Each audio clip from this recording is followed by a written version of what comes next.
Sama mone bi malion jorona ko nu hamina ko do la sama mone ma fen fara ka wari cili musakaw kan wa aka nogoni mali wari ci siro be amada o made sama mone bi do fara odi kuna wari ka ni wari bonisi awo ni wari bonisi koni awa sani ke o ken sama mone application yi awe wari soro aka compte bonisi la kadam ne credit la abonnement télé fuka tase kurani di saralima o pe bonisi soro ni bela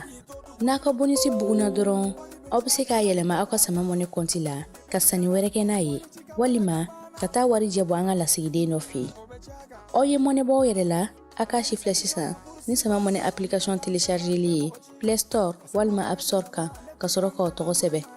ni sama mɔne ye aw de kunna wari bɛ augmenter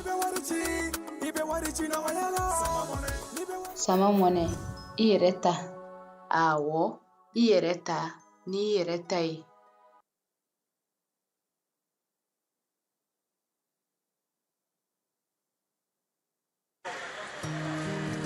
dugu kɔnɔna sigida dɔ la bɛɛ b'i ci la nka baara o baara kɔfɛ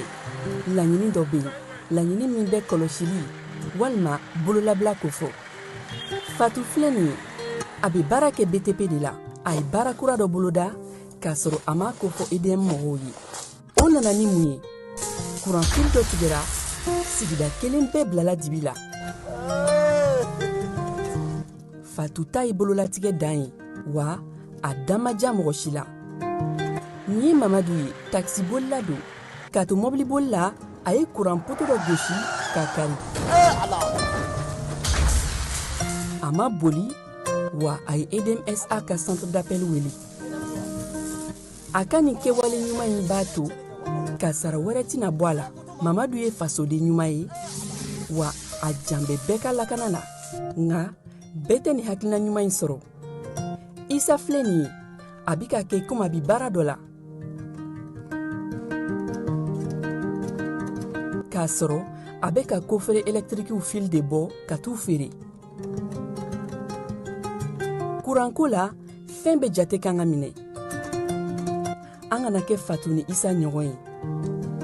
an ka kɛ i komi mamadu n'aw bɛ fɛ ka dingɛsen baaraw kɛ aw bɛ EDMSA ka servisiw wele walasa aw kana tiɲɛni don dugu jukɔrɔ filiw la fasodenw aw kana ɲina ka dantɛmɛ walew kofɔ kuranko ta fan na aw bɛ weleli kɛ 36077 la walima agence EDMSA mun ka surun aw la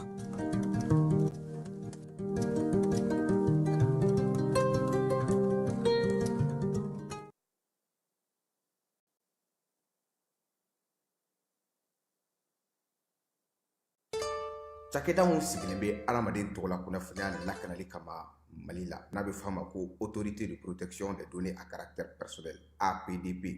u kɛlen don ka wulikajɔba daminɛ Bamakɔ suguba kɔnɔ wulikajɔ in laɲini ye jumɛn ye ka ɲɛfɔli kɛ ka fɛsɛfɛsɛli kɛ ani ka suguba kɔnɔ mɔgɔw dɛmɛ ka formalité déclarative ka se ka o musaka sara ka sɔn ka wuli ka bɔ u sigiyɔrɔ la formalité déclarative bɛ se ka ta vidéo surveillance kan a bɛ se ka ta gestion clientèle kan a bɛ se ka ta gestion de la paix kan o n'a ɲɔgɔnna caman missionnaire ninnu u labɛnnen don APDP gilet la ka APDP badge d'u ma ka tila ka ordre de mission officielle dilan ka d'u ma formalité déclarative ninnu a musaka bɛɛ lajɛlen bɛ se ka sara trésor paye fɛ trésor paye ye falandɛrɛ dayɛlɛlen ye jamana ɲɛmaaw fɛ walasa jamana kɔnɔdenw bɛ se k'u ka redevance bɛɛ lajɛlen sara ka sɔrɔ u ma wuli ka bɔ u sigiyɔrɔ la trésor paye bɛ labaara i ka téléphone ou bien ordinateur fɛ o musaka ninnu saralen a jagoyalen don APDP agent kan u ka reçu d'i ma reçu min sanfɛ i b'a ye i ye musaka min bɔ i y'a bɔ kun min na QR code dɔ b'a la i bɛ se k'o scanner walasa k'a sɛbɛntiya k'a fɔ k'i ka sarali ɲɛna APDP b'a da jamana kɔnɔdenw tulo kan k'u ka agent minnu bɛ terrain kan u labɛnnen don ni gilet ye ka tila ka APDP badge d'u ma ani APDP ordre de mission officielle nin wulikajɔ in fɛ APDP bɛ k'a ka service gɛrɛ jamana kɔnɔdenw na walasa adamaden tɔgɔ la kunnafoniya lakanali bɛ don ba la an ka jamana kɔnɔ. An balimaw a y'a fɔ tare Agriculture Bamako min ye sanayɛlɛ kalanso ye sɛnɛ baganmara ale ni jɛgɛmɔ ni vétérinaire k'an ka jamana kɔnɔ a siɲɛ fɔlɔ nin y'o dayɛlɛtɔ ye Bamakɔkaw fɛ yen École supérieure privée des sciences et techniques agricoles Sotiba Bamako yan min ye maa min b'a fɛ sa ka kalan kɛ sɛnɛko ta nasira fɛ baganmara jɛgɛmɔ vétérinaire ani sɛnɛ taasira bɛɛ lajɛlen fɛ i wasa don AgriSup la u n'u ka système LMD ni maa min b'a fɛ ka DIT kɛ sa ka ɲɛsin reproduction animale incinération artificielle animale ma i bɛ se ka taa ye minnu fana b'a fɛ ka licence kɛ en médecine vétérinaire olu fana bɛ se ka taa ye min ye DIT reproduction animale ale ni incinération artificielle animale o bɛɛ lajɛlen kalan bɛ kɛ AgriSup la Bamako tɔgɔ sɛbɛnw olu bɛ daminɛ min ye novembre kalo tile 10 ye ka taa bila sa fo min ye kalanta olu waatiw la maa minnu mana yen sugandi i kɔni b'a dɔn i bɛ wasa sɔrɔ sabula min ye bagan mara jɛgɛmɔ ka taa se vétérinaire baaraw ma o bɛɛ lajɛlen bɛ kɛ yen tɔgɔ sɛbɛn siraw sa olu ni tɔgɔ sɛbɛn ko ni sɛbɛn fɛn fɛn bɛ k'a la i bɛ se ka weleli kɛ nɛgɛjuru sira la min ye 74 98 74 47 74 98 74 47 min ye AgriSup Bamako ye a bɛ Bamakokaw fɛ yan kɛrɛnkɛrɛnnenya la Sotiba Stade Malien ale ka ndulati kɛrɛ kɛrɛfɛ n'aw taara ye don o don k'aw bisimila ka ɲɛ Jules Jean B Kone vétérinaire don wa min ye kalanso in ye a tigi ye ale yɛrɛ ye a y'aw boli joona sabula min ye kalanyɔrɔ in ye a kalanso a hakɛw dɔnnen don yaasa aw ka se k'aw denw tɔgɔ sɛbɛn joona u ka kɛ an ma jigisigi ye.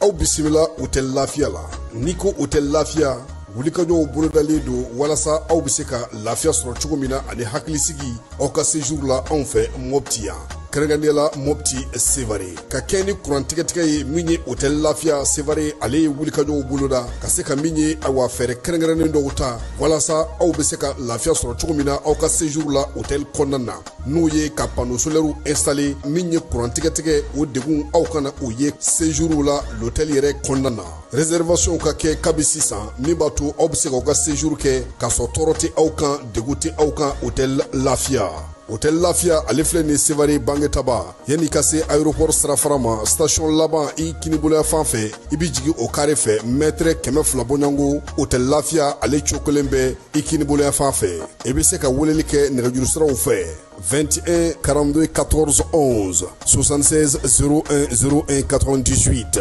66 78 72 04 Hôtel Lafiya référence do.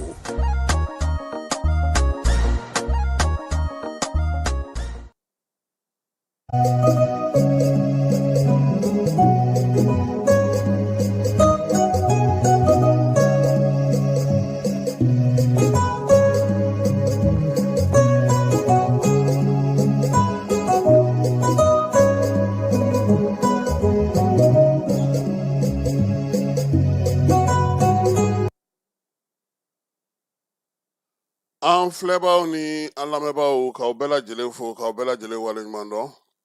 bi ye tarata ye janvier kalo tile 27 san 2026 wolomasiri tabaw olu ka wulikajɔw bɛ senna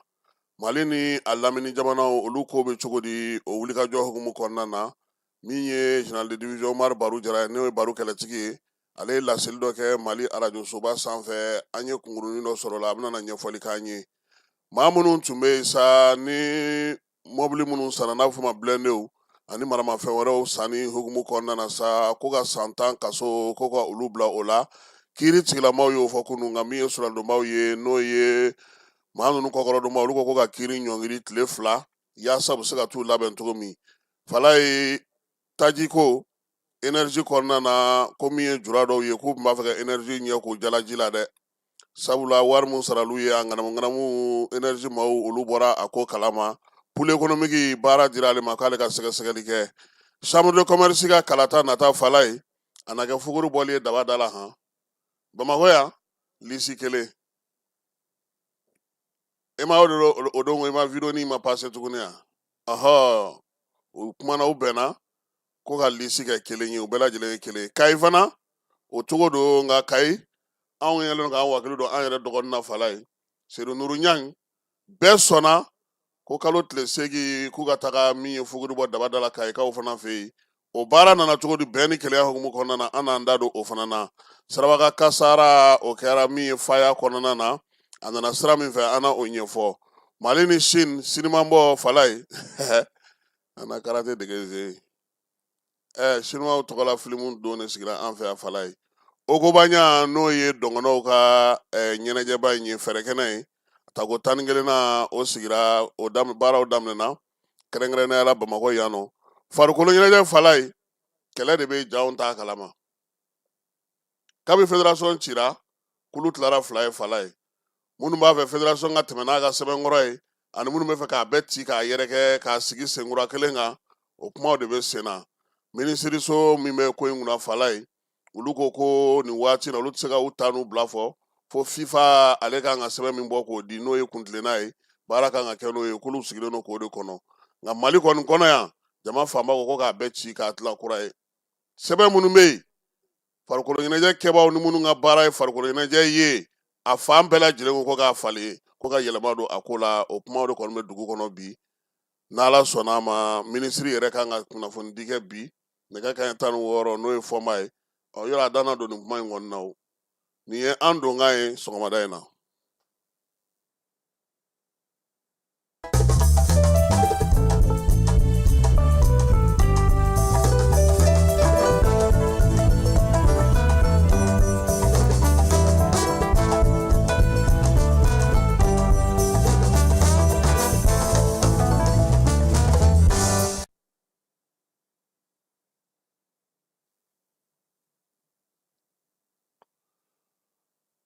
An filɛbaw ni an lamɛnbaw k'aw bɛɛ lajɛlen fo k'aw waleɲuman dɔn. Fala ye ko den ladon o bɛ ɲini kana gɛlɛya ni den wolo ye anw ka jamana kɔnɔ. Bi Mali dugubaw, dugumisɛnw, tɛnkudugu, bolomada dugu mun yelen don yen kosɛbɛ bɔlɔnkɔnɔ denmisɛnw. Kabi an b'a fɔ k'an bɛ walaha ta fajiri fɛ Fala ye ka taa karamɔgɔ fɛ yen ni dugu jɛra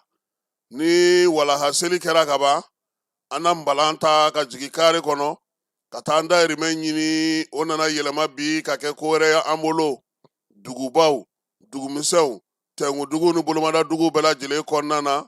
denmisɛnnin minnu bɛ bɔlɔn fɛ bi Fala ye a ka ca ni ba na a si ye. Jɔnni mago b'u la, jɔnni b'u la kɔlɔsi u ka kɛnɛya ko u ka lamɔ ko. Bɔlɔn ma maa min balo bi Fala ye k'i kalan bi i bɛ kɛ min ye Bamakɔ yan o kɔni dɔnnen don. Gangisɛr, bingalikɛla, namarakɛla, kɔli samana, jouet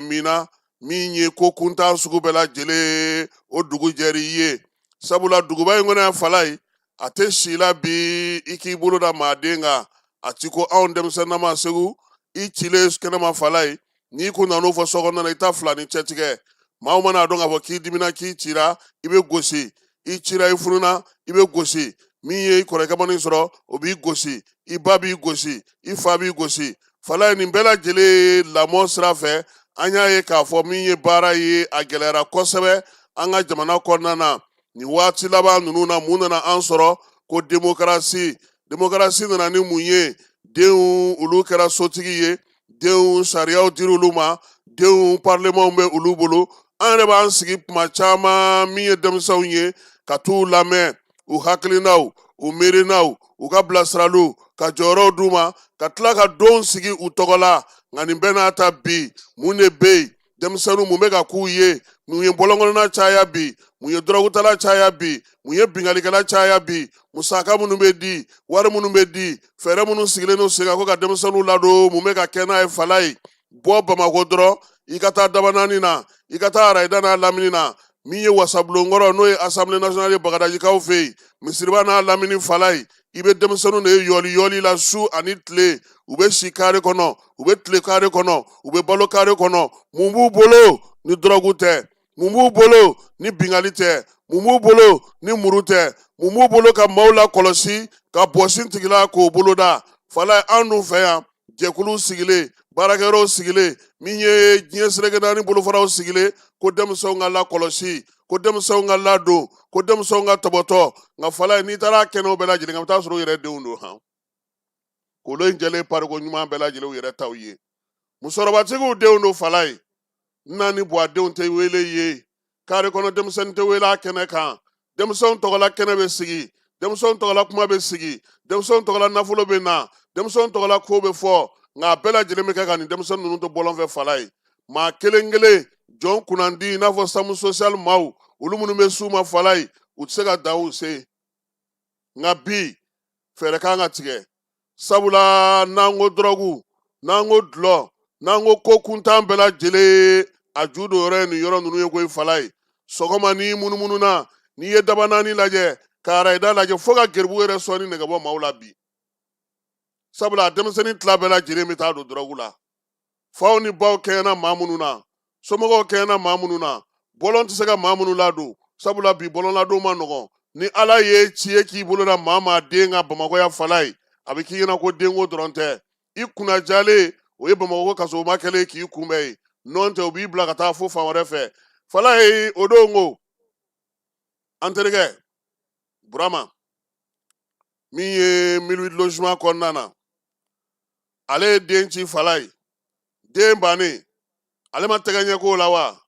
u taara musojɛkulu wele ka na koyi k'a kun bɛna den faa de baburama bɔtɔ o la o de nɔgɔyara a ye wari bɔ fala ye a ka bon hakili ma ale yɛrɛ ko sa ko komi o don ko muso tɛ taa n'a den ye komi u bɛ se k'ale wele fanga la ale ye bamanan ye ale ma nin faamu n ko baburama i tɛgɛ da i dusu kan duguba n'a sariyaw don a n'a kow don nin to yen nin bɛɛ bɛ ban amadu tumani ture ka tilela fala ye don dɔ la u ye maaw wele k'an ka taa ko min ye denmisɛnw ye k'u bɛna kuma ala ma hinɛna cɛman ibɛri fa la n'o ye musa bala kulubali ye a ko a tɛ te ma an ma tila kosɛbɛ maaw la fɔlɔ a kana an wele ka na an sigi k'an denw ka kuma an fɛ ale ye bamanan ye ale tɛ nin dɔn a tɛ nin na wa a tɛ nin kɛ wa fala ye min ka jugu a bɛɛ ye jɛkulu minnu b'an fɛ yan wulikajɔkɛla minnu b'an fɛ yan u bɛ fɛn bɛɛ lajɛlen fɔ ko denmisɛnninw la kɔlɔsili denmisɛnninw la tɔbɔtɔli nka i b'a fɔ ko o de bɛ dɔ fara kare kɔnɔ denmisɛnninw kan minisiri so min filɛ nin ni mara kamabɔli kɛrɛfɛla fala ye denmisɛnninw lamɔ yɔrɔ dɔ bɛ yen min ye denmisɛnninw lamɔ yɔrɔ dɔ fana bɛ visuwasi la sanankɔrɔbakaw fɛ yen fala ye nin bɛɛ n'a ta bɔlɔnkɔnɔ ta de ka ca hali bi n'i taara an ka dugubaw kɔnɔ n'i taara an ka otogariw la n'i taara an ka lajɛyɔrɔw la n'i taara an ka sinimasodaw la n'i taara an ka dɔnkɛyɔrɔdaw la fala ye n'i y'an ka karekuw minɛ n'i ye sirabaw lajɛ i tɛ foyi ye ni denmisɛnnin cininw tɛ ni balan b'u bolo nka e ka tugu kɔ fo ka taa tile ban bani karamɔgɔ t'a si la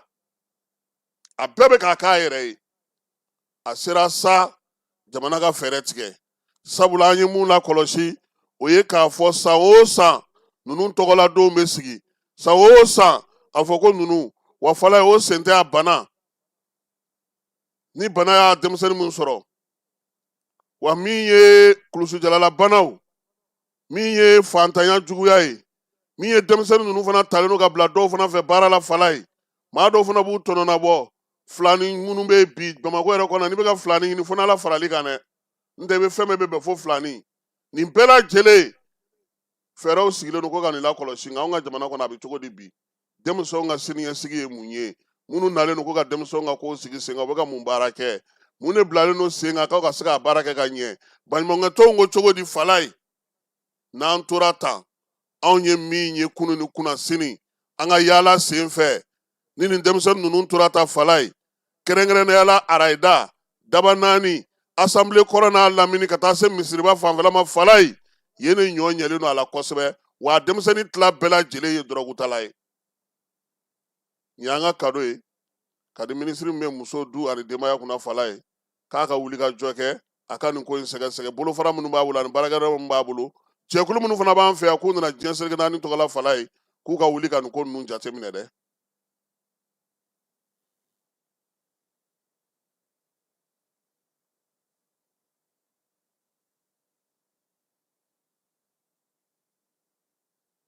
dugutigi ni wari dafara e pase d'a kan ka sira di ne ma sunkalo e kunkolo a tɛ yen dugu wari ko o d'i ma fo dugu ani dugu dun wari t'a de o kɔni kuma t'a la sa e ka sama mɔnɛ to yen i yɛrɛ ta Sita Sidi ka numéro filɛ nin wari ci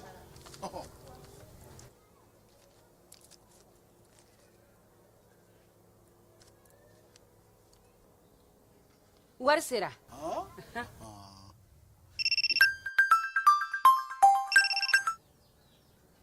Allo i ye wari sɔrɔ o ɲɛ na tiɲɛ yɛrɛ la ko ni sama bɛ maa min ɲɛ ko nkomi t'i gosi. ngonga sama mɔnɛ i yɛrɛ ta a sɔngɔ ka nɔgɔn ni mali warici sira bɛɛ ye depo ye fu ye wari bɛ ci fu ni application ye wa bɔsara ye musaka fitinin ye sama mɔnɛ ji ni kuran bɛ sara n'a ye krediw bɛ ta n'a ye sanni feere bɛ kɛ n'a ye sama mɔnɛ nin y'anw maliyɛnw ta ye a y'a si filɛ ka nkalon bɔnda.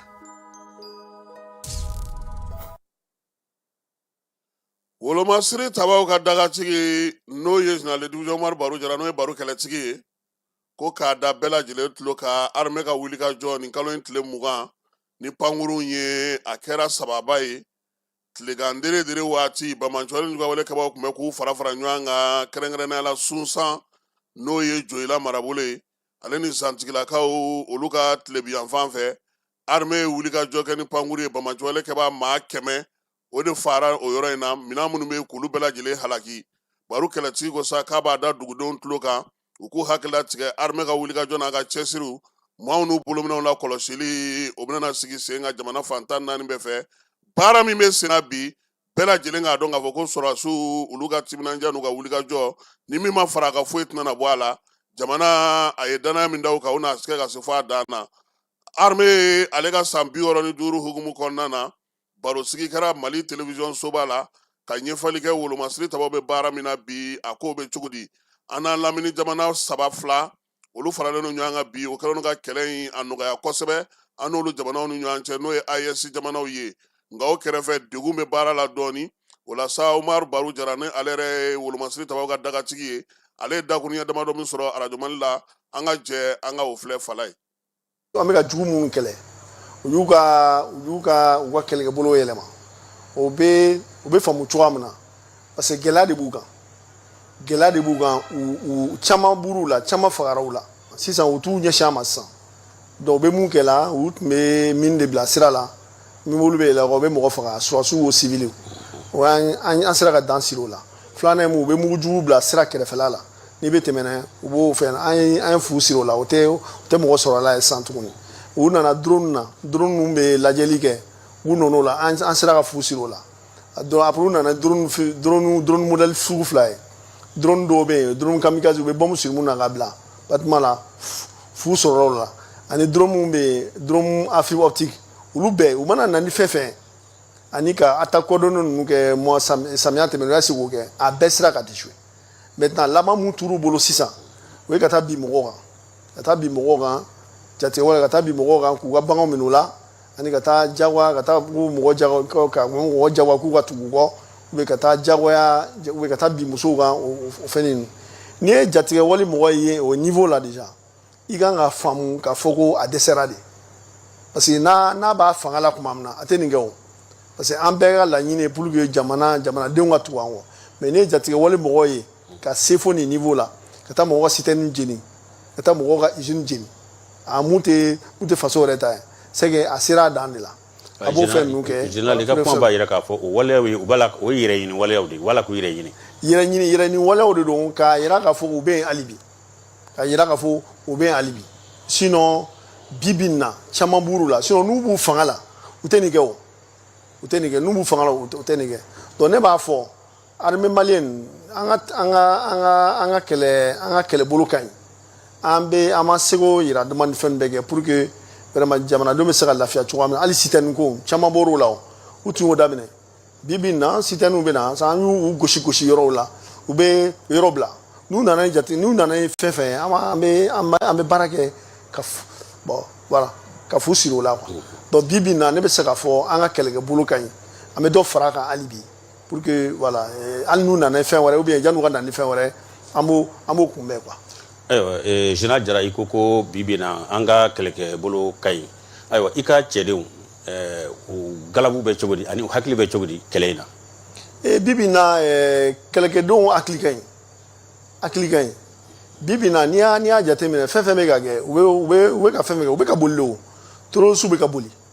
donc ni o bɛ ka boli dɔrɔn c'est à dire que digi de digir'u la bon jɔn de bɛ digi k'u la an de bɛ ka digi k'u la bi bi in na bɛɛ hakilina ka ɲi parce que jamana ɲɛmɔgɔ ye fɛn caman kɛ an bɛ ka recrutement kɛ équipement bɛ ka kɛ formation bɛ ka kɛ fɛn caman bɛ ka kɛ donc o de y'a to an bɛ ka se ka se jatigɛwale mɔgɔw la tan mais au kɔnɔna la vraiment moral bɛ bɛɛ la. An bɛ ɲininkali tɛnku général Général de division Umar Baru Jara Baru kɛlɛtigi ale de ye Wolomasiri Tabaw ka dagatigi chef d'état-major ni kun y'a ka laseli ye ka kɛ ni baabu min sigira Radio Mali fɛ Wolomasiri Tabaw ka san 65 ale hukumu kɔnɔna na an bɛ taa Samankɔden kɔnɔna na Fala ye n'o ye maninkala ye kɛrɛnkɛrɛnnenya la Kulukoro marabolo don hali n'a sɔrɔ a bɛ Sibi sira la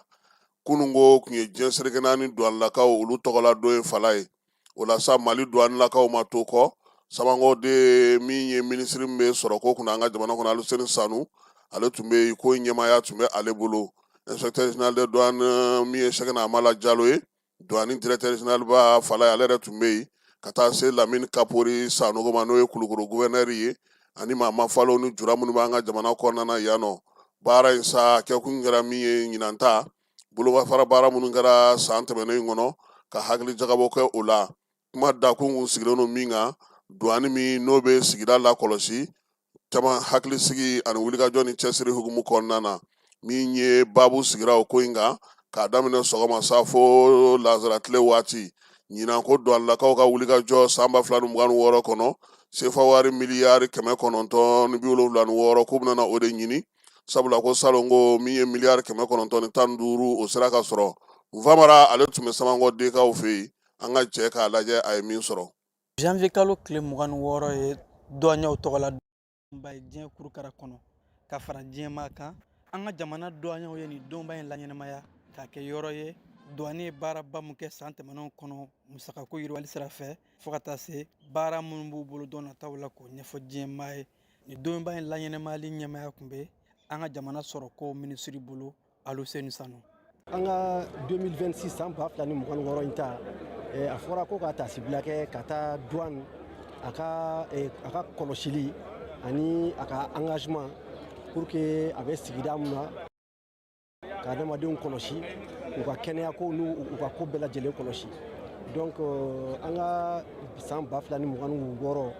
organisation mondiale des douanes y'o thème de ta donc an nana douane la bi ani douane partenaires bɛɛ ani douaniers pour que ka se ka ɲɔgɔn kuma ɲɔgɔnya ka se ka baro kɛnɛ sigi o kuma in kan donc o baro kɛnɛ in a tun ka kan ne ka y'a kɛnɛ kan ka na foli bila k'u la douane ye jaabi minnu sɔrɔ nin san damadɔ in kɔnɔ résultat fɛn fɛn fɔra fɔlɔ k'u k'o sɔrɔ n'o kɛra nafolo mun kan ka don an ka trésor kɔnɔ u y'a dépassé san o san. ɲinan san kumakunba kɛra mun ye douaniers jɔyɔrɔ ka sigidaw lakana ani u ka wulikajɔw ka na ni yiriwaw ye ka sanga ni o kumakunba in ye douaniers ka ɲɛmaabaya yɛrɛ k'a fɔ a ka kan jamanakɔnɔdenw ka fara u kan k'u dɛmɛ ni kunnafoliw ni baara wɛrɛw ye yaasa laɲini min ka sabati k'an ka sɔrɔko yiriwa. douane ye marifaw minɛ ka marifakisɛw minɛ ka mugujuguw minɛ olu bɛɛ bɛ kɛ pour que ka kunbɛnni kɛ ka se an bɛ dɔn k'a fɔ bi mɔgɔjuguw u b'an senkɔrɔ a kɛkun ye olu kana se bolo ka da o kan donc o b'i n'a fɔ anw yɛrɛ bɛ sɔrɔsiw dɛmɛ u ka baara la a tɛ ye jamanadenw fɛ tuma bɛɛ la mais nin n'a ɲɔgɔnna donw na thème min choisira nin bilala hukumu min kɔnɔ o bɛ taa o sira fɛ parce que an kan ka yira jamanadenw na k'a fɔ an bɛ banamini u ni kojugu cɛ an bɛ banaminiw ni furajugu doni jamana kɔnɔ cɛ an bɛ banaminiw ni mugujugu doni jamana kɔnɔ cɛ an bɛ banamini u ni marifaw doni jamana kɔnɔ min tɛ sira jɛlen ye donc droguew b'o la o bɛ kɛ ni mun ye o bɛ kɛ ni douane ka cɛsiri de ye ani douane ka wulikajɔ. Ni donba in baaraw kɔnɔ baroba sigira kumakun in kan ko panel ka se ka o baabu ɲɛfɔ kosɛbɛ mɔgɔw ka nafa faamu. douaniers ka cɛsiri o cɛsiri in bi sɔrɔ cogo di o cɛsiri in bi daminɛ mun yɛrɛ de la depuis u bi kalenkasiɲɛ min kɛ n'u ye baara ta k'a yira k'a fɔ an bɛ jamana in an b'a kɔlɔsi an b'a kɛ an ka baara taabolo sira la n'o ye minɛn minnu bɛ don jamana kɔnɔ ani minɛn minnu bɛ bɔ olu sɛgɛsɛgɛ pour que minɛn jugu minnu b'o la mɔgɔ minnu bɛ na ni fɛn jugu ye olu kɛlɛ donc n'an b'a fɔ o ye ko o ye douane ka mission dɔ ye o mission in bi kɛ sababu ye ka jamana kɔlɔsi ka population kɔlɔsi fɛnjuguw kɔlɔlɔ ma donc bi doma in na o kun de b'an bolo k'o yira mɔgɔw la k'o ɲɛfɔ pour que population ka se ka faamuyali caman sɔrɔ o la et ka dɛmɛ ɲini population fɛ n'o ye information ye. An b'a lɔn k'a fɔ douaniers tɔgɔla donba in baaraw kɔnɔna la kɛnɛ kɛrɛnlen sigila ka ɲɛsin douanier cɛkɔrɔba minnu kan ka taa sɛgɛnnafiɲɛbɔw la u ye baara mun kɛ ka o bonyamasegin kɛ u ye donbolo ni walimano jɔnjɔnw taara k'a di u ma. Nin tun ye douane kɔnɔna ye Fala ye kiiri min sigira sen kan kabini décembre kalo tile 22 ni o bɛ tali kɛ paramu 2 ni o bɛ ta an ka wolomasiri tabaw tun ye sugubulo minnu sigi sen kan baara in pôle économique maaw olu de kan ka sariyaso in baara sigi sen kan i b'a dɔn k'a fɔ ko maa minnu bɛ yen sa n'olu k'u nɔ minɛna n'olu bɛ Bamakɔ kɔnɔ yan Fala ye olu bɛɛ lajɛlen lamɛnna kiiribulo maaw fɛ kunun ko bɛɛ kun sigilen don ka min kɔnɔ nɔminɛli sinsinnen don daluya jumɛn kan n'a bɛ fɔ o ma ko réquisitoire o bɛɛ lajɛlen fɔra ka ban kunun ko min ye procureur fɛ procureur n'o ye maa min bɛ bi pôle économique kunna Mohamedine Usa ale de y'a jira sa k'a fɔ ko maa nɔminɛlen minnu filɛ nin n'olu bɛ yan n'olu nana kiiri kɛnɛ ka Fala ye san 10 kaso ko k'aw datugulen d'olu ma maa minnu bɛ yen sa n'olu ma se ka na kɛnɛ kan u si kaso wa k'a fɔ ko bɛna sɔrɔ fana u ye ko min kɛ waleya min na a ti bɛn fiyewu sabula u mana kɛnɛ kan o la sa ale tilalen a ka laseliw la ntɛnɛn kɔfɛ soronaldomaw n'o ye maa ɲanginen ninnu ye sa olu tɔgɔlamaw u y'a ɲini tribunal fɛ ko ka baara jɔ nin yɔrɔ in na sabula olu kan ka kɔmasegi kuma k'o kɛ kiiri bɛ sɔrɔ k'a ka jalatigɛ kɛ o la sa kiiri kɔni sɔnna u ka tile 2 baara laɲini ma ka baara jɔ fɔlɔ fo tile 2 u ka t'u labɛn o la sa kiiri tigilamaw y'a jira sa ko n'Ala sɔnna ma alamisa don nin kalo in tile 29 baara in ale na to senna cour d'appel ale tribunal o hukumu kɔnɔna na ye hali n'o y'a sɔrɔ kiiri kɛrɛnkɛrɛnnen min don Fala ye a bɛ tali kɛ cybercriminel pôle économique ale ka kiiri tigɛ o de kɛnɛ sigilen don sabula i b'a dɔn k'a fɔ sariyaso ni sariya baaraw sigicogo yɛlɛmana sisan an ka jamana kɔnɔ pôle économique mɔgɔw yɛrɛ bɛna kɛnɛ ka Fala ye ka na kiiri tigɛ o dɔ de ye nin ye kibaruyaw sira fɛ min ye énergie ye Fala ye maa dɔ n'o ye jagokɛla dɔ ye ale ye gasoil feere énergie maaw ma taji a sɔngɔ yɛrɛ tun ye miliyari 2 de ye mun nana ye k'a fɔ sa ni wari bɛ sara i ye i ka wari bɛ sara i ye sɛbɛn de bɛ d'i ma i bɛ taa ta banki dɔ la maa min yɛrɛ bɛ sa ni ale kɔni ye wari kunfɔlɔ in sɔrɔ n'o ye miliyari 1 ye ale taar'o ta an ka jamana kɔnɔ banki dɔ la ka taa o miliyari 1 kunfɔlɔ ta nka lakodɔnni sɛbɛn bɛ d'a ma k'a yamaruya k'a fɔ k'a bɛ se ka wari ta ale taara k'o feere maa wɛrɛ ma o fana taara o feere maa wɛrɛ ma Fala ye nin ko in a kuma gunnen don bi kosɛbɛ juraw yɛrɛ ni ɲɔgɔn cɛ maa sabanan wɛrɛ o nana ye ko in na papiye in taara feere o fana ma n'o ye ŋaniya in ye pôle économique maaw olu wulilen don a ko la don nataw la maaw na wele ka ɲininka nin fɛn in fana na Fala ye nin kɔni nin man ka bali maa la sabula n'i ye énergie yɛrɛ sugu tacogo lajɛ Fala ye kabini kuma jan bɛɛ lajɛlen da bɛ kuma min na o ye tajiko kuma in de ye a ka sigi sen kelen kan ala barika la directeur min nana no sisan Fala ye ale kɔni bɛ ka kɛnɛ jɛya sabula a y'a fɔ juraw caman ye u k'u ka baara kɛ sɔngɔ min bɛ yen n'o bɛ sugu la olu b'a ta o sɔngɔ la a ma se surafɛn di la a ma se kurutu la baara bɛ kɛ cogo min na ka ɲɛ u k'a kɛ o cogo la u ka fisa u ka n'u yɛrɛ don ko wɛrɛ la nin kɔni ye denkura ye ngɔyɔ la sa ni pôle économique mɔgɔw ka sɛgɛsɛgɛli bɔra min na don nataw la an n'o da maaw olu tulo kan an bɛ t'e fan fɛ an bɛ sɔrɔ ka na ni kibaruya tɔw ye Jelema aw minnu b'a fɛ ka voyager k'a sɔrɔ a ma degun sɔrɔ a ka voyage kɔnɔna na compagnie de transport Somatra u y'a kanu ka na ni kari kura caman ye kari minnu dilanna norme kɔnɔna na aw ka lafiya kama a suspension wo a climatisation a siège wo n'i ye kari jɔlen ye foyi tɛ jigin kɔnɔ i bɛ se ka don a kɔnɔna na cogo min na Somatra e ka kari Somatra ne ka kari Somatra anw ka kari o hukumu kɔnɔna na kari ninnu bɛ sira ta don ko don Bamako Segu San Moti Kucala ka taa se Sikaso ma Keɲeba Kita o ma ɲina Yoro di Sahel maaw kɔ ka taa se Kolokani Jijeni fo ka taa se Bɛnma ma Somatra fiɲɛ foroko Somatra ka wuli hɛrɛ la ka se hɛrɛ la ayiwa Fala ye fonene ma da min ye tomati ye kɔnkɔn jaba ale ni sufama ni fɛn olu sugu bɛ wuli nka ɲina min ye tajiko ye ko kun ye ko in gɛlɛya kosɛbɛ bamakɔ kɔnɔna na minɛnw tali ka bɔ tɔgɔfiyɛ yɔrɔw la ka na ka bɔ forow la ka na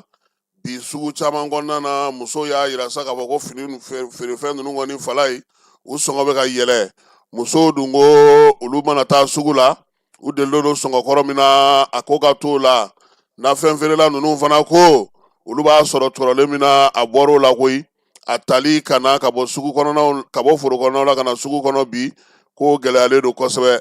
fɔlɔ n'o y'a sɔrɔ tomati den 2 tun ye dɔrɔmɛ 5 ye fala ye bi o kɛra 10 ye yɔrɔ dɔ la u b'a feere 20 musow kɔni y'a yira sa ko kɔni ti bɛn koyi sabula olu delilen don min na o ti nin ye muso caman bɛ yen bi olu bɛ taa sugu la u y'a yira sa k'a fɔ ko min ye segi yɛrɛ ye kɛrɛnkɛrɛnnenya la tomati segi ale tun ye 3,200 ye o nana yɛrɛ sɔrɔ 4 ni waati laban ninnu na o gɛlɛyara kosɛbɛ min ye kɔnkɔnburu ye ale fana taara yɛrɛ sɔrɔ sa min ye 2,000 ale ni 900 na musow ko nin bɛɛ lajɛlen da ka gɛlɛ o la sa dɔ faralen don a kan sigida fɔlɔ kalabankura ACI ka taa se Bawɔ Jikɔrɔni ma ale ni sigida 6nan ni Woninda fala ye ko a bɛɛ lajɛlen ni sɔngɔ yɛlɛlen don bi musow yɛrɛ t'a dɔn u b'a kɛ cogo min o la sa min ye gwadɔmusow ye olu minnu bɛ jɛ k'a ta kelen kelen bɛɛ lajɛlen bɛ ka fara ɲɔgɔn kan n'a y'a san an na taa waranda so bɛɛ na i ta sɔrɔ a la ko n'o tɛ sanni kelen kelen sanni k'o man di bi in na wa nin waati in na fana min ye kɔɲɔw bɛ sen na sunkalo ale fana masurunya bɛ yen musow mana taa yen k'u bɛ taa sanni kɛ fala ye u tun bɛ fɛn fɛn sɔrɔ fɔlɔ 1,000 ni 200 la o taara n'u yɛrɛ sɔrɔ sa min ye 1,000 ni 500 la musolakaw kɔni y'a yira sa k'a fɔ bi tiɲɛ yɛrɛ yɛrɛ la fɛɛrɛ ka siri yaasa nin ko ninnu bɛ se ka bɔ cogo min na wa min ye hali segu marabolo kɔnɔna masinakaw fɛ yen min ye boki wɛrɛ ye olu bɛɛ lajɛlen y'a yira sa k'a fɔ ko nin ko ninnu gɛlɛyara sabula min ye minɛnw ye min y'a gɛlɛya fala ye olu bɛ ka moto pɔmpu taji min bɛ k'o la dɛ o taji de ti sɔrɔ dɔ farala taji sɔn i ye ko yɛlɛ cogo ye a kabi foro kɔnɔ taji ma sɔrɔ min kɛ moto pɔmpu o tɛ ka se ka baara kɛ arrosoir minnu taara san ani taji min sɔrɔ maa minnu olu kɛlen ka dɔ fara a sɔngɔ kan bɛɛ lajɛlen y'i ta yɛlɛ kabini foro kɔnɔna na o de filɛ ne ka na se fo sugu kɔnɔnaw la guan jaba kɔnkɔnburu tomati aubergine a n'a tɔ fɛn bɛɛ lajɛlen n'olu bɛ sɔrɔ da su kunna fɔlɔ fala ye bi 2 dɔrɔmɛ t'a la han forontobanin den kelen kɛra dɔrɔmɛ 10 ye e dun ko k'o ka di e n'a la sɔn wɛrɛ in na an ye nin salo ka bɔ studio tabani maaw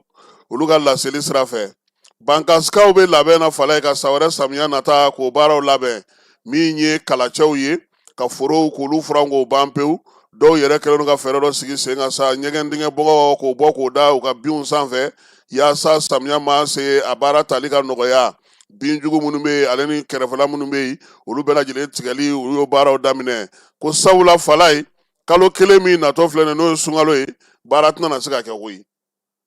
sunkalo dun b'a tɛmɛ samiya baaraw bɛna na daminɛ n'i ma wuli k'i jɔ sisan ka baara dɔw kɛ k'a ka gɛlɛya tɔ bɛna na to baara minnu sa olu tɛna na kolo girinya yanni tile ka bɔ u bɛ se ka tɛmɛ ka taa so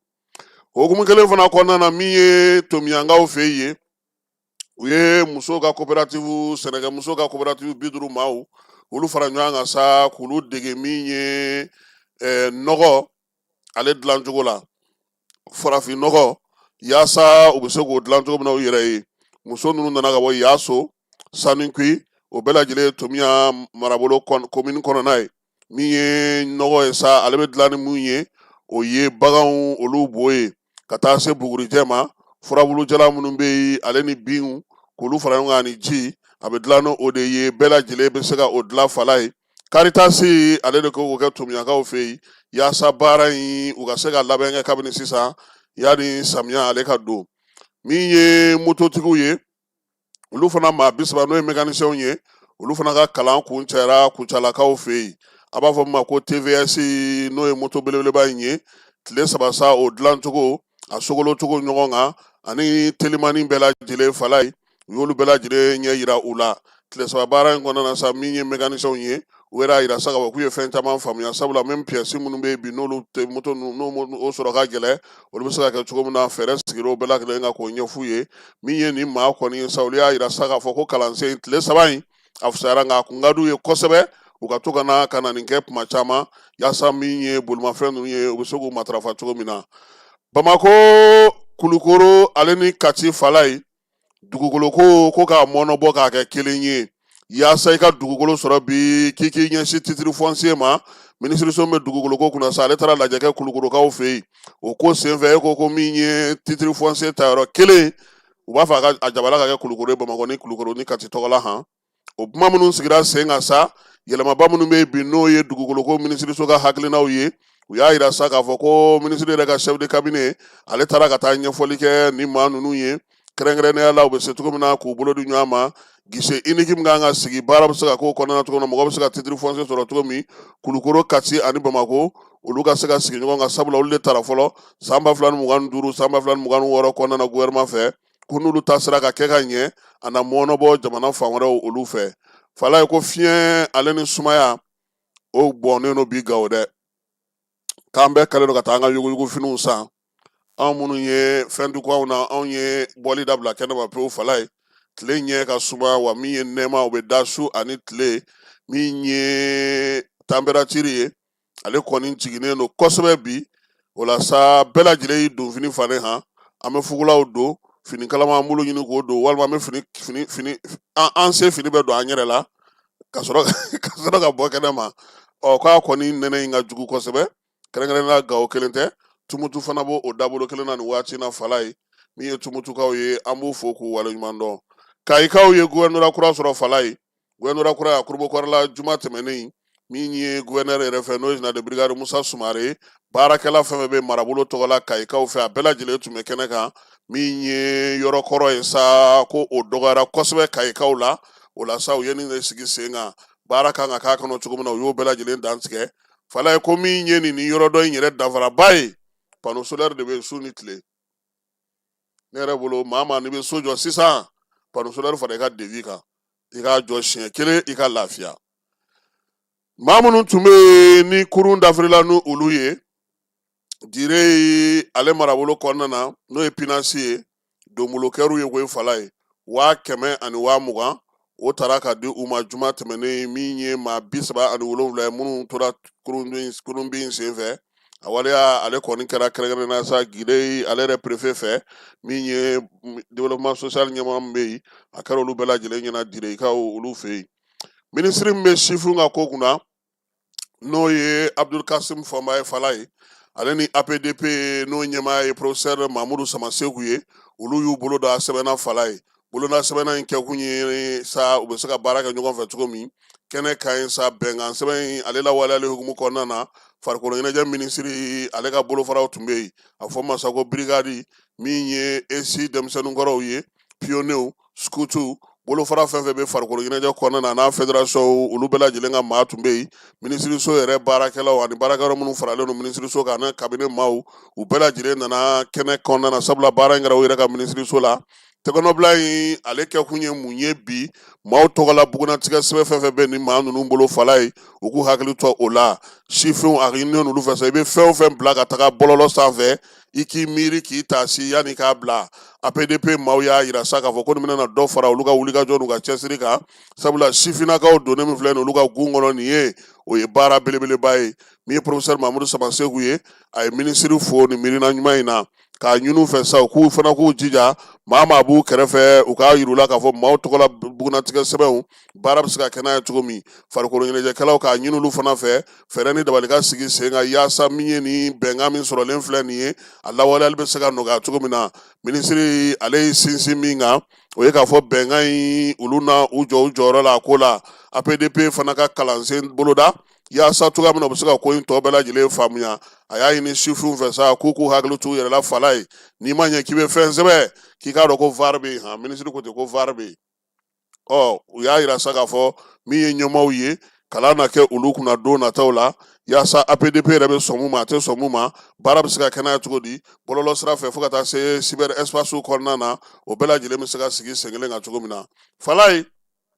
kunun ko an ye kibaruya sɔrɔ tilegan fɛ min ye chambre de commerce ye ni ale ka kalata ye février kalo tile 8 ye ko bɛngara ka Bamakɔ yan lycée national k'an bɛ k'an jɔ maju kɔfɛ han maa ye cɛbɔ ye ko bɛngara la k'a yira sa k'a fɔ ko lycée kelen pewu o de bɛna na ta maju sɛnpara ale de bɛna na ko o lycée ɲɛmaa ye yaasa furugufurugu kana taa ye kalo tile 8 n'an taara an k'a fɔ n ko wa n ko an nana an filɛ nin ye an bɛɛ ko maju ko bɛnkan sɛbɛn sɔrɔla wulikajɔ caman juraw ale ni jagokɛla belebeleba caman b'an ka jamana kɔnɔ u y'u sen don ko in na yaasa furugufurugu kana ye a la ka kɛ ni jamana yɛrɛ taacogo ye Falaye o kelen fana don han an dɔgɔkɛ n'o ye Seydou Nourou Ɲang ye ale fana kabini kuma jan ale ye wulikajɔ daminɛ Falaye kabini chambre de commerce yɛrɛ m'a fɔ ko nin don in ye kalata ye ale y'a ka samara dɔ a sen na min ye jura minnu bɛ Kayi kɔnɔna na Kayi marabolo kɔnɔna na Seydou Ɲang wulila ka s'u bɛɛ lajɛlen ma kari masina anw ka tɔn bɛ cogo min jamana yɛrɛ bɛ cogo min bi an ka bɛn kelen na an k'an bolo di ɲɔgɔn ma Kayi ka lafiya bɛ min na an ka taa n'o ye ne b'a ɲini aw fɛ an ka sɔn an ka bɛn an ka chambre de commerce an kana mankan wele a la Falaye waati min na minisiriso maaw nana ka na sɛbɛn bɔ ko min ye février kalo tile 8 ko chambre de commerce a n'a kɔladenw k'u bɛɛ lajɛlen ka yɛlɛma don u ka kow la Falaye ɲɛmaaw ka sigi Seydou Nourou bɛɛ ko ale don han Kayi kɔnɔna na bi fila tɛ ka fɔ ye koyi olu ko min ye kalo tile 8 ye olu bɛna na ɲɛnajɛ de kɛ Falaye février kalo nata tile 8 Kayi chambre de commerce kɔni bɛɛ lajɛlen bɛna na ye min bɛna na kɛ Seydou Nourou yɛrɛ ye baara minnu kɛ wulikajɔ ni cɛsiri min b'a bolo kabini bi tɛ miirina minnu b'a la denmisɛnnin no Falaye baara tɛcogo ɲuman a bolo k'o ma dogo maa la Kayi ale kɔni ta ye min ye bɛɛ bɛnna min kan bɛɛ sɔnna min ma bɛn ni keleya kɔnɔna na a ko sa ko ni ala sɔnna a ma février kalo tile 8 u kana u ka Kayi ale chambre de commerce sɛbɛnkuraw sigi sen kan baara taabolo kuraw jura bɛɛ lajɛlen ka bɛn kɔnɔna na Kayi ka lafiya bɛ min na ko k'o sigi sen kan an bɛ dugawu kɛ an dɔgɔkɛ ye Falaye ko ala k'a ɲɛ a bolo Mali ani Chine ka bolo ni ɲɔgɔn ma hukumu kɔnɔna na Falaye kunnasini ko min ye dunanjigiso dɔ kɔnɔna na Chinois tɔgɔla sinima o kɛnɛ sigira an fɛ yan Mali ni Chine olu bɛɛ lajɛlen u y'u bolo di ɲɔgɔn ma ministre Mahmou Daffé ale min ye seko ni dɔnko ministre ye ale tɔgɔla sa Dr Saliya Male o bilara ka taa kɛnɛ in kan jabɔla minnu b'an ka jamana kɔnɔ lasigiden minnu bɛ yan olu bɛɛ lajɛlen nana ka na kɛnɛ in ale kɔnɔna na ambassadeur Li n'o ye Chine lasigiden ye a ko nin y'a siɲɛ fɔlɔ ye olu ye ka nin sigi sen kan u y'a sigi sen kan ka bɛn mun ma Mali ni Chine ka bolo di ɲɔgɔn ma o san 70 ɲɛnajɛw ye nin ye min ye farafinna fana ale ni Chine fana ka bolo di ɲɔgɔn ma o fana ye o ye Falaye o hukumu kɔnɔna na sa ka kan Chinois olu ni anw minnu ye baara caman kɛ ɲɔgɔn fɛ an ka jɛ k'an sinsin mun bɛ se ka na n'o ye o ye jaw ye jaba minnu dilanna Chinikaw fɛ yen adamadenya ni maanifinya taabolo la jaba minnu fana dilanna Mali fɛ yen k'olu yira maaw la o la sa yɔrɔ kɛrɛnkɛrɛnnenw talen don min ye dɔgɔkun in kɔnɔna na jaw bɛna na bɔ yɔrɔ min n'o ye Chinois jaw ye ani Mali jakɔrɔw ministre ka chef de cabinet n'o ye Dr Saliya Male ye a ko sa ko nin kɔni ye miirina ɲuman ye Mali ni Chine ko min ye u ka taabolo n'u ka jamana bolo di ɲɔgɔnmaw ye ko nin na kɛ a sira kurakuraw sigilen sen kan festival in Falaye a bɛ kuncɛ bi han n'i ma se ka ban karate kɔni tigɛ maa negela ye nin kɛnɛ kan ye o karate filimu n'o b'a de lajɛ o ko banya ni o ye dɔgɔnɔw ka fɛɛrɛ kɛnɛ ye Falaye kabini san 2008 min ye dɔgɔnɔw ye nin kɛnɛ in sigi bankasikaw fɛ Falaye tako fɔlɔ min ye Sɛbɛnnikɔrɔ Burama ye ala ma hinɛ la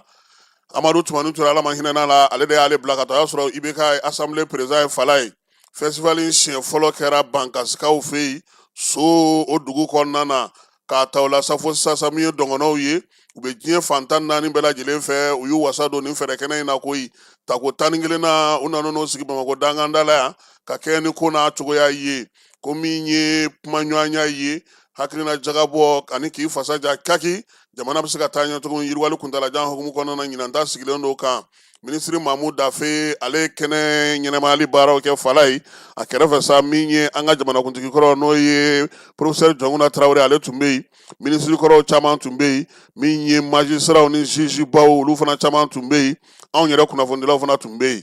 yen an k'a fɔ ten o ko banya a ka di journaliste de b'a lakali Falaye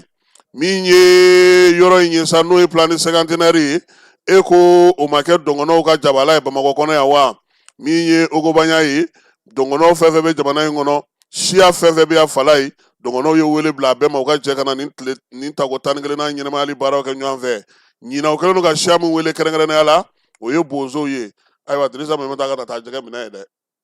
aha yaasa min ye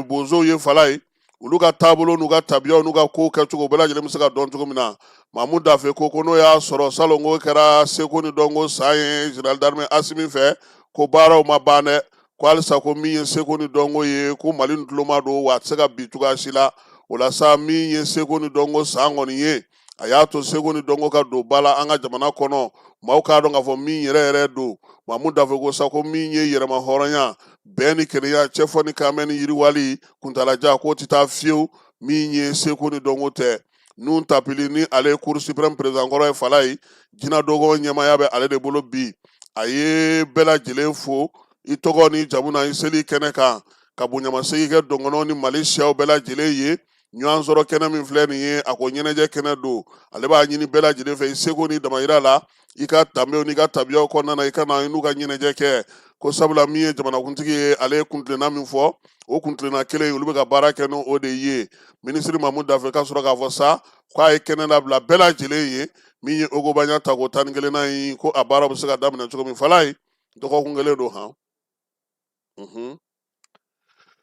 n'an bɔra yen an bɛ taa faya kɔnɔ fala ye faya kɔnɔna na dɔgɔkun tɛmɛnen siraba min bɛ bɔ Bamakɔ ka taa Segu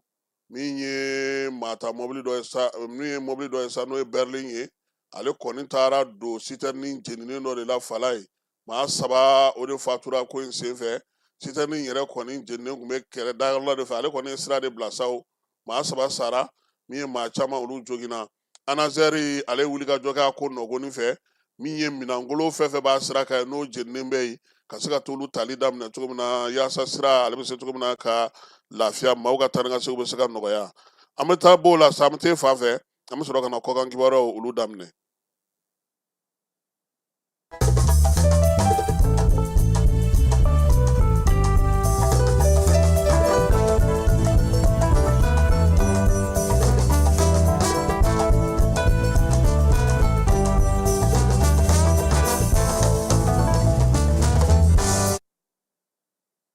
Fala ye Burukinakaw fɛ yen jɛkulu min bɛ yen n'a fɔ ma ko Marque Cable FC ni ale jabala ye Dubayikaw fɛ yen kununko ntɛnɛn Burukinakaw ka centrale numérique n'o ye 200 mégas ye k'u y'a kurunbɔ kari nin bɛna dɔ fara Burukina ka courant a fanga kan min ye Émirats Arabes maaw ye olu ka bolofara min bɛ farafinna jɛkulu min bɛ baara kɛ o kɔnɔna na a yira sa k'a fɔ ko min ye CFA